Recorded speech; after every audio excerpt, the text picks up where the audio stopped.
To talk about this idea of letting go. Um, Fall is all about letting go of the things that you no longer have energy for, letting go of things that no longer serve you, letting go of the past. One of the things I've been really focused on over the last week or so is letting go of unprocessed emotions. It has been rough and it has been amazing. It has been one of the most brutal processes I've ever went through. It is brutal to sit with the discomfort that you have been holding on to acknowledge how uncomfortable it is, and to not run from it. It is hard. It is hard not to distract. It is hard not to seek others' approval. It is hard not to seek comfort.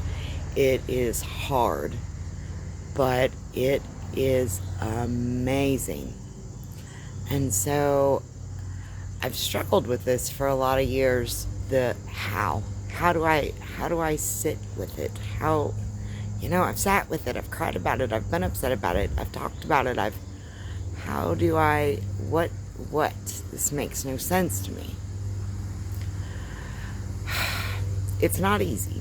It's taken me many years to figure it out. And so I want to take a few minutes to try to describe to you what I'm discovering and what seems to be working for me. It starts by getting quiet.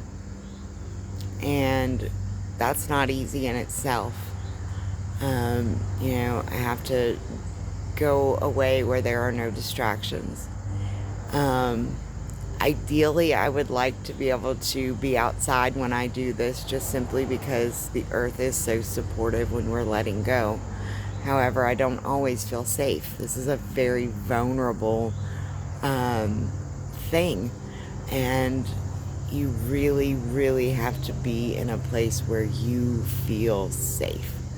And I mean, like, safe that nobody's going to barge in the room, safe that you're not going to be interrupted, safe and comfortable. It's very, very important, because you're opening yourself up to a level of vulnerability that you may not have ever experienced before.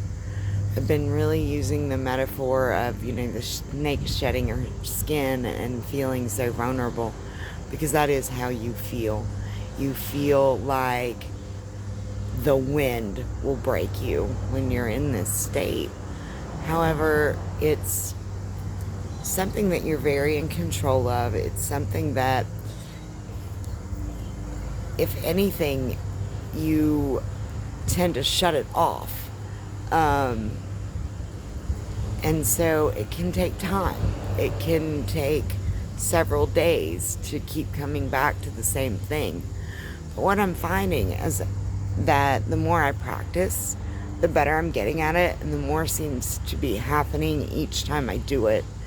And so, like I said, I find a safe, comfortable space. For me, that's my room. I've created a sanctuary there for myself, where I can lock the door and do whatever it is that makes me feel comfortable.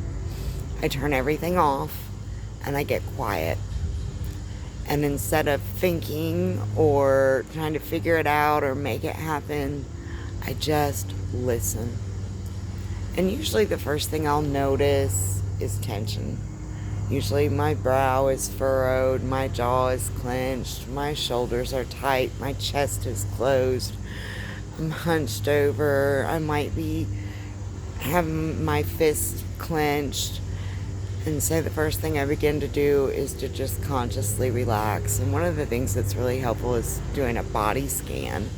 And so you just start at the top of your head as you breathe in deeply and out deeply, just acknowledging the breath, allowing the body to oxygenate. This is bringing us to a present moment. It's also letting the brain know that we're safe.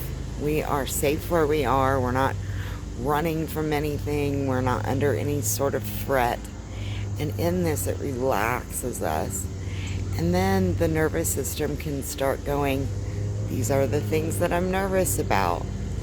And if we begin to just watch that. Sometimes we'll be watching thoughts for a few minutes. And then what we'll notice is that a thought will trigger an emotion or a response. And what we do is we sort of just follow that. Now, this is gentle focusing, because if you're like me and one thought triggers another thought that triggers another thought, and you can be having 5 thoughts at one time, that's overwhelming. Notice if you're doing that, try to bring it back, start again, and try to notice just one thought at a time, and then to follow that thought from one place to the next. And that thought will change. The thought may be, oh my God, I'm really anxious. And you can say, okay, what are we anxious about? And follow that. And just allow what comes up to come up. Be curious. Ask questions. Do not judge. Do not judge. Oh, I shouldn't be upset about that. Well, God, that happened 20 years ago. Oh my God, well, what am I thinking of that for? No. Just let it happen. Think of the toddler, or even the elementary school child who has been at daycare or school all day, and they just need to come home to their safe place. And they need to emote. They need to tell you about their day. They need to tell you what was exciting, what made them sad, what their friend said. This is your brain doing that very thing. But because you don't listen very often, the brain usually will bring up some of the things that are most important to it first, the things that seem like they're the most urgent.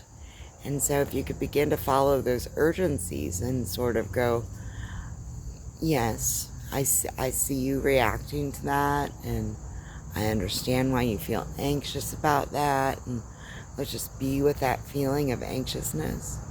And so as we follow those thoughts and we have them come up and we have the emotion trigger and we sort of are talking, slow down and don't try to solve the problem so quickly. Instead, be with how you're feeling. Notice why you feel that way. Maybe the anxiety comes up in the chest. There's a tightness. Breathe into that tightness. How does that feel? How does that anxiety feel in your body? Breathe into it. Notice what thoughts come up or are triggered when you breathe into that anxiety. Notice. Notice other parts of your body that may suddenly light up. That may be a pain. It may be a tension. We're really just noticing and being very curious about what's going on. And we may ask questions. We may get confused. We may end up jumping down rabbit holes. This is a process. And, for those of us who have been practicing meditation, it's a very similar process. Noticing when you do jump down those rabbit holes and sort of going, okay, and bringing yourself back, and you may lose that original thought and sensation. That's okay. It's been put on a shelf. Believe me, it didn't go anywhere. What else? What else is there? What else is needing attention? What else can I notice? What else? It took a while. Took a lot of years to get to this place. But a lot of that was my own avoidance and just not taking the time and not giving myself the proper support system, not providing that place where I really truly felt safe, not disconnecting from the world, allowing myself to worry about what was happening outside of me while I was taking this time. It's very, very important that we feel safe, sovereign, uninterrupted, untethered to anything, and ready and willing to simply just be present. I'm going to ask you to notice your judgment.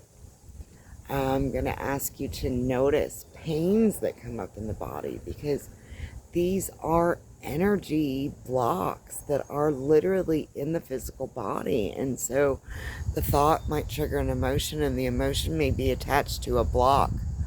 And what I like to do, of course, I do Reiki and healing, and, you know, as soon as I notice that, I will place my hand on it. Our hands are so healing.